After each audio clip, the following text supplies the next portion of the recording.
Hello guys, welcome to my channel.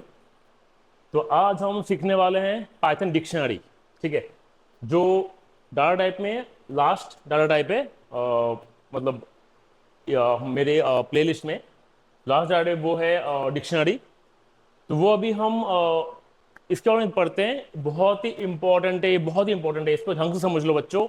ये बहुत ही important data type है। ठीक है, इसको हम समझते हैं थोड़ी देर में। पहले थोड़ा देखते हैं एक है क्या चीज़। हम पहले भी एक बार किया हुआ था स्टार्टिंग में, सेकंड वीडियो में जो हमने किया हुआ था, the basics of some data types. वहां पे भी है ये थोड़ा बहुत, और यहाँ पे दिया हुआ है इन डिटेल। ठीक है, देखते हैं। Python dictionary is an unordered collection of items. Again unordered. ये किसका जैसा है? किसका जैसा है ये? सेट के जैसा है। While other compound data types have only value as an element, dictionary has key value pair। कह रहा है कि दूसरे डाटा टाइप्स में हमारे से सिंगल एक ही वैल्यू होता था, पर यह डिक्शनरी में हमारे की और की कॉलन वैल्यू, इस पेयर में हमारी वैल्यू होती हैं की कॉलन वैल्यू। ठीक है जी, कॉलन देना जरूरी है। ठीक है। Dictionaries are optimised to retrieve values when the key is known. क्या कह रहा है? Dictionaries are optimised to retrieve values, मतलब अगर आप तभी इसका वैल्यू निकाल सकते हो जब आपके पास की नोन हो। ठीक है जी। तो मतलब इसका ऑर्डर्ड है नहीं, मतलब इसका इंडेक्सिंग होता नहीं है। तो इस हिसाब से ये थोड़ा बहुत किसके जैसा है? सेट के जैसे। ठीक है। तो बढ़ते हैं आगे तरफ। How to create dictionary. देखो, creating a dictionary is simple as placing item inside curly braces। मतलब हमने curly braces के थ्रू डिक्शनरी बनानी है, separated by comma। An item has a key and corresponding value expressed as a pair key colon value, while values can be of any data types and can repeat। keys must be immutable type, मतलब string, number और tuple with immutable elements। हम पहले भी कहा, set में फिर से एक बार कहते हैं कि भाई जो की होगा, की के जो वैल्यूज होंगे, या तो वो स्ट्रिंग जैसे हो या नंबर जैसे हो, टपल जैसे हो, जो कि इम्यूटेबल है। म्यूटेबल सारे, जैसे लिस्ट हो गया, म्यूटेबल कोई भी वैल्यू यहां पे काम नहीं करेगी एज ए की। तो अगर आपको बात पता नहीं लग रही है, हम एग्जांपल के थ्रू देख लेंगे इसको। ठीक है, बस यहां तक आप देख लो। While values can be of any type, values कुछ भी हो सकता है और data type can repeat. Keys must be of immutable type, मतलब की स्ट्रिंग जैसा, नंबर और टपल जैसा हो सकता है, इम्यूटेबल। तो एग्जांपल में देखते हैं, पता लग जाएगा। Which must be unique. ठीक है, देखो देखो रिएक्शन मतलब ये जो हमारा just open and close curly braces है विदाउट एलिमेंट, वो डिक्शनरी हो गया। डिक्शनरी विथ इंटीजर कीज, मतलब यहां पे हमें क्या पता था ना, क्या पता था हमें? फॉर्मेट की कॉलन वैल्यू था। तो ये हो गया मेरा क्या? क्या ये बताओ? की। और ये हो गया मेरा वैल्यू, और एलिमेंट्स सारे कॉमा से है तो कॉमा कॉमा हो गए। ठीक है। तो की कॉलन वैल्यू, की कॉलन वैल्यू। और ये चीज क्या कहा था हमने कि अगर हमने वैल्यूज को एक्सेस करना है, then we should go through the key. ठीक है। डिक्शनरीज विथ मिक्स्ड कीज, मतलब जैसे मैंने क्या कहा था कि डिक्शनरीज में स्ट्रिंग भी हो सकते हैं एज ए की, या नंबर भी हो सकते हैं एज ए की, पर values can be string, values can B A list, values can be anything, also type of repeated. पर कीज जो होंगे वो ये नंबर या स्ट्रिंग जैसा ही कुछ होना चाहिए हर वक्त। Using DICT function, dictionary function से भी हम डिक्शनरी बना देंगे। कैसे? जैसे मैंने लगा लो यहां पे एक माई डिक्शनरी ले लिया, equal to DICT bracket, bracket में फिर एक और एक राउंड ब्रैकेट। यहां आ गया मेरा, यहां पे क्या आ गया? करली 1 colon Apple comma 2 colon ball. तो यहां पे मेरा ये की है ना, ये वैल्यू है, ये भी की है, ये वैल्यू है। ठीक है। तो from sequence having each item as a pair. मतलब देखो, अगर मैं चाहता हूं कोई भी सीक्वेंस से डिक्शनरी बना, वो भी बना सकता हूं। जैसे यहाँ पे एक DICD फंक्शन के अंदर एक मैंने एक लिस्ट ले लिया, ठीक है ना। लिस्ट के अंदर सारे वैल्यू कॉमा कॉमा डरा हुआ 1, एप्पल, ये भी टपल कह सकते हो आप, ठीक है। तो ये भी बना सकते हैं हम, ठीक है ना। तो as you can see above, we can also create dictionary using the built in function DICT। तो डिक्शनरी फंक्शन से भी हम DICT फंक्शन से भी हम डिक्शनरी बना सकते हैं, ठीक है। तो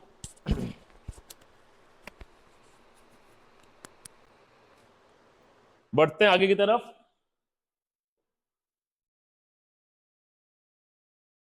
देखो, now how to access elements from a dictionary. कैसे? while indexing is used with other container types to access values, dictionary uses keys। क्या कह रहा मतलब, जैसे दूसरे डाटा टाइप्स में except set, we used to access the elements by accessing the index, but इसमें तो कुछ है नहीं वैसा इंडेक्सिंग। तो हम कैसे करेंगे एक्सेस वैल्यू को?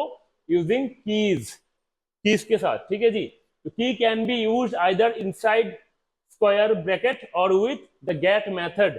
देखते हैं, इसका बात समझते हैं। इनसाइड स्क्वायर ब्रैकेट, इसके बारे में समझते हैं, इसके बारे में समझते हैं। देखो, जैसे एक डिक्शनरी बना, डिक्शनरी, ये एक मेरा की हो गया, ये वैल्यू हो गया, ये भी अगेन की, ये वैल्यू, ठीक है। लिख दिया print my dict name.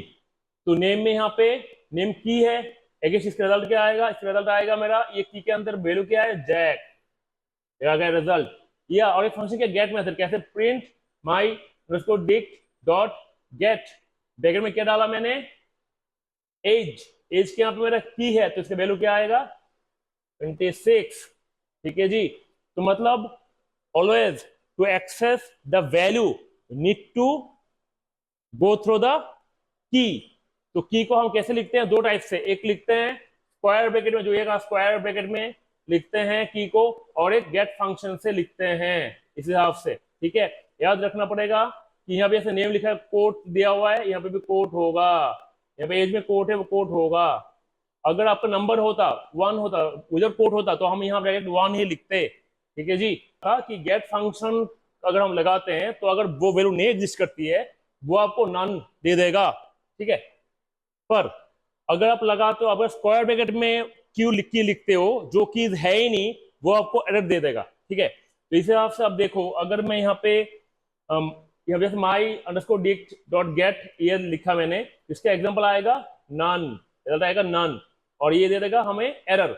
Let's check this example, check करते हैं इसको, ठीक है। अभी हम देख रहे हैं एग्जांपल को देखते हैं। तो देखो, अगर मैंने यहाँ पे इसको रन किया, रन करने के बाद देखो रिजल्ट क्या आ रहा है, देखो। तो ये एक चीज देखो आप, ये जो पहला जो मेरा प्रिंट है, रिजल्ट आ गया जैक। दूसरा प्रिंट का रिजल्ट आ गया मेरा 26, ठीक है जी, ऐसा आ गया, ठीक है। और जो थर्ड जो ये जो इसका जो है, जो यहाँ पे एग्जिस्ट नहीं कर रहा है, रिजल्ट आ रहा है नन आ रहा है। पर इसका रिजल्ट क्या आएगा? क्या कहा था? एरर दे देगा वो, अगर एग्जिस्ट नहीं किया तो इसका एरर आ रहा है नीचे, तो वो मैं दिखा दो, की एरर है। इसको मैं नीचे दिखाता हूं आपको, की एरर है, ये है की एरर, ठीक है। ये हमारा की एरर है, ये दिखा रहा है की एरर, की एरर एड्रेस मतलब ये एग्जिस्ट नहीं कर रहा है, does not exist throws error, ठीक है। तो ये एग्जांपल दिखाया मैंने, फिर बढ़ते हैं आगे की तरफ। इसके बाद हाउ टू चेंज और add elements in a dictionary, समझते हैं। Dictionary are mutable, we can add new items और change the value of existing items using assignment operator. हम असाइनमेंट ऑपरेटर से वैल्यू को चेंज कर सकते हैं, ठीक है, असाइनमेंट ऑपरेटर से कर सकते हैं। हमें पता है ना क्या चीज है म्यूटेबल, मतलब we can change the values. Mutable means we can change values in dictionary, that's mutable. If the key is already present, value gets updated. अगर की पहले से ही हो, तो रिएक्शन करने के बाद value will be updated, else a new key value pair is added to the dictionary. अगर existing कोई की में मैं न्यू वैल्यू डाल रहा हूं तो वो अपडेट हो जाएगा, और अगर वो है ही नहीं तो वो न्यू ऐड हो जाएगा। देख समझते बात को। जैसे मैंने यहाँ पे लिखा हुआ है my dict equal to name Jack, ये की हो गया, ये मेरा वैल्यू हो गया, ये अगेन की एज वैल्यू 26, मैं लिखा अपडेट वैल्यू किया मैंने माई डिक्ट एज इक्वल 27, ठीक है जी। तो 27 वैल्यू चेंज हो जाएगा किसमें, एग्जिस्टिंग की में। तो रिजल्ट क्या आएगा, रिजल्ट आएगा मेरा ये, तो ये दोनों सही है, एज में आ गया 27 न्यू वैल्यू, एग्जिस्टिंग यहाँ पे जो मेरा की है वो रह गया। अब चेंज करते, अब लगाते न्यू वैल्यू, न्यू की न्यू वैल्यू, एड आइटम माई, इसको DICT एड्रेस, ये मेरा न्यू की है, ये मेरा न्यू वैल्यू है, दैट्स माय न्यू की, दैट्स माय न्यू वैल्यू, ठीक है जी। तो अभी क्या हो गया, ऐसा हो गया। तो अभी ये प्रिंट होने के बाद ये यहां पे आ गया। अब आप कहोगे सर ये बीच में क्यों आया। एक बात बता दूं, पहले भी कहा था, ये डिक्शनरी को ऑर्डर नहीं होता, अब इसको जहां मर्जी रखो, जहां मर्जी रखो, आगे पीछे बीच में जहां मर्जी रखो, कोई फर्क नहीं पड़ता।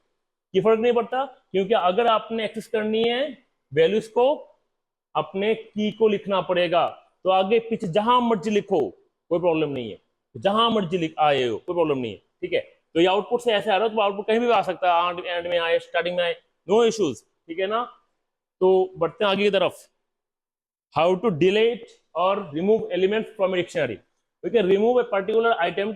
अच्छा आपको एक चीज बता दूं को कि यहाँ पे जितने, जैसे मैंने आपको पिछले भी दिखाया हुआ था, ये जितने भी यहाँ पे कोड्स है वो एक्चुअली मैं डायरेक्टली जुपिटर में ना करके क्यों यहाँ पे दिखा रहा हूँ, क्योंकि स्विच करने में टाइम का थोड़ा टाइम खराब होता है, तो कभी वो टाइम टाइम ज्यादा लग जाती है, इसलिए मैंने आपको डायरेक्टली जो कोड मैंने, जो डायरेक्ट मैंने जुपिटर में लिखना चाहता हूँ वही कोड मैंने यहाँ पे लिखा हुआ है, ठीक है, कि आपके लिए समझना में आसानी हो जाए कि भाई कहाँ पे क्या चीज है। सेम चीज अगर आप डायरेक्टली डिक्टो लिखोगे कोड में वो चल जाएगा, मेरी गारंटी है, ठीक है, 100% गारंटी है। अगर आप नहीं चले वो बताना, मैं आपको कहाँ गलती है वो बता दूंगा, ठीक है। चलो चलते हैं अगले की तरफ, हाउ टू डिलीट और रिमूव एलिमेंट फ्रॉम डिक्शनरी। कैसे करेंगे डिलीट और remove, we can remove we can remove a particular item in dictionary by using the method pop. This method removes as item with the provided key and returns the value। मतलब अगर आप delete करनी है तो आप की को लिखोगे तो ऑटोमेटिक वैल्यू जो डिलीट हो जाएगा, ठीक है। The method pop item can be used to remove and return an arbitrary मतलब जहां से मर्जी, कोई नियम नहीं मानता, कुछ नहीं मानता, जहां से मर्जी वो हो सकता है डिलीट वो, ठीक है। तो वो हिसाब है, की वैल्यू पे ऐसे लिखना पड़ेगा। देखो pop items can be used to remove and return the arbitrary item in bracket key value, इस प्यार से वो होती है डिलीट, ठीक है जी। All the items can be removed at once using the clear method. We can also use the del keyword to remove individual items or the entire dictionary itself। Example देखते हैं, ढंग से पता लगेगा, ठीक है ना। देखो तो ढंग से समझते हैं इसको। ये अब मेरा एक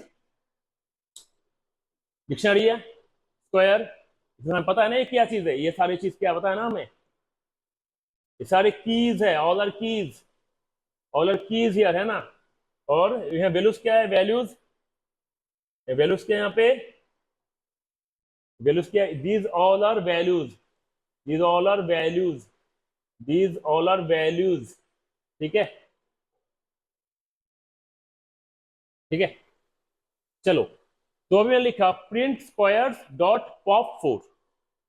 तो हमें क्या कहा था थोड़ी देर पहले, पॉप के अंदर हम लिखेंगे ऑलवेज द की। पॉप 4 मतलब ये वाला 4 है, पॉप 4 मतलब ये वाला 4 है। तो प्रिंट स्क्वायर्स डॉट पॉप 4, तो मतलब ये किसको डिलीट कर रहा है, टोटल पेयर को डिलीट कर रहा है ना। तो इसको पॉप 4 के बाद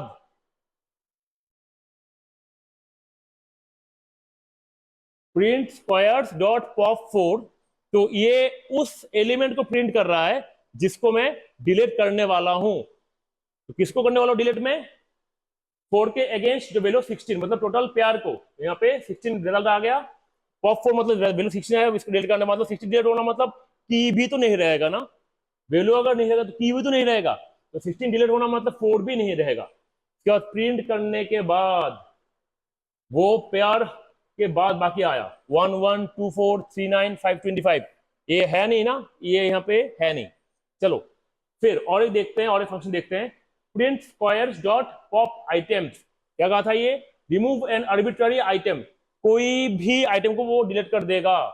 तो इसका रिजल्ट क्या आया मेरा? पहले बात प्रिंट क्या किसको कर रहा हूं मैं? जिस आइटम को वो डिलीट करने वाला है उसको प्रिंट करूंगा। उसके रिजल्ट क्या आ रहा है? ये। अब तुम कहोगे सर ये ब्रैकेट में क्यों आया? हमने पढ़ा हुआ था पिछले स्लाइड में, देखो आप देखोगे इसमें लिखा हुआ था कि पॉप आइटम्स हर वक्त की, सॉरी, पॉप आइटम्स हर वक्त की कॉमा वैल्यू के हिसाब से डिलीट करता है इस फॉर्म में, ब्रैकेट हो, फर्स्ट ब्रैकेट, की कॉमा वैल्यू, इस फॉर्मेट में कर रहा डिलीट। ठीक है जी। इसलिए इसलिए इसलिए इसलिए तो प्रिंट, तो ये जो मैंने डिलीट किया इसलिए वो ऐसे डिलीट हुआ है कि ब्रैकेट में 1,1 इस फॉर्मेट में, की कॉमा वैल्यू फॉर्मेट में। ठीक है। इसका फिर प्रिंट करने के बाद वो 1,1 हट के बाकी आएगा ना, बाकी ये 2:4 3 9 5 रह गया। ठीक है जी। अब करते हैं डिलीट फंक्शन, डेल फंक्शन। देखिए मैंने डेल स्क्वायर 5, यहाँ 5 क्या है जी? 5 बताओ 5 क्या है? 5 की है ना मेरा, की है। डेल स्क्वायर 5 मतलब वो 5 के अगेंस्ट वैल्यू है, उसको डिलीट करेगा मतलब की भी नहीं रहेगा वहां पे। तो इसके यहाँ पे डेल स्क्वायर 5 मतलब ए वाला वैल्यू नहीं रहेगा। तो प्रिंट करने के बाद देखो आप, सिर्फ 2 वाला बचा और 3 बचा, 5 उड़ गया। ठीक है। फिर मैंने लिखा स्क्वायर्स डॉट क्लियर। क्लियर क्या था? कि ये टोटली, अभी ये नहीं आएगा, टोटली क्या? क्लियर मतलब सारे एलिमेंट खत्म हो जाएंगे, सारे एलिमेंट नहीं रहेंगे। इसके बाद जब मैं प्रिंट कर रहा हूं स्क्वायर को, तो ये एम्प्टी दे रहा है मुझे, एम्प्टी, ये मुझे एम्प्टी दे रहा है डिक्शनरी। ठीक है जी। बढ़ते हैं आगे की तरफ।